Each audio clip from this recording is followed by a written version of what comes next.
it wasn't that I was a death penalty zealot. It's just whatever the most significant punishment South Carolina had, I felt based on the totality of her conduct, she needed the same thing. I think there was an undercurrent for me that I certainly know what would be expected if the African-American carjacker had committed the crime, or even if David Smith had committed the crime. And so I feel strongly that the death penalty was appropriate. Again, not so much with her life being taken or not being taken, but the most significant punishment possible, she should have received it. And now today, I think that buttresses why, it's important to me that she served the rest of her life, and not be let out on parole, because she should have received that significant punishment. Looking back, as far as regrets or changes, I don't know really what I would do to change it. I was 32 years old when I tried the case.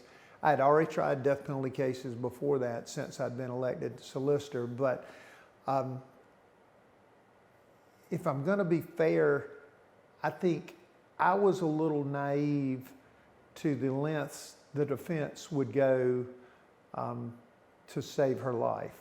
At the beginning, she was Susan the monster, and then, to their credit, the defense, in the 6 months leading up to the trial, started to work the public, the jury pool, to paint the different picture of Susan as the victim. Her father's suicide, her stepfather's molestation, her mother's harshness, whatever the case may be. So as we're going toward the trial, she's gone from Susan the monster to Susan the victim.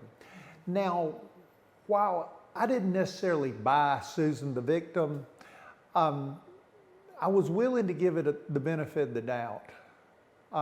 As the case unfolded, both in the courtroom and then subsequently after her conviction, all the pieces I had of Susan being histrionic, of Susan being self-centered, of Susan being about Susan, solidified more for me.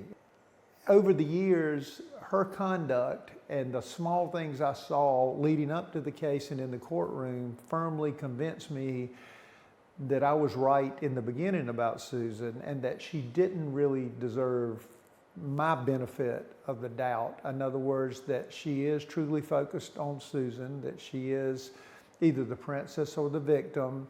And again, not here to tell you how she got wired that way, but just saying that's who we're dealing with. And so in a strange way, I feel, if it's possible, stronger about her need to remain incarcerated now than perhaps even at the trial, even though, of course, I was seeking the death penalty.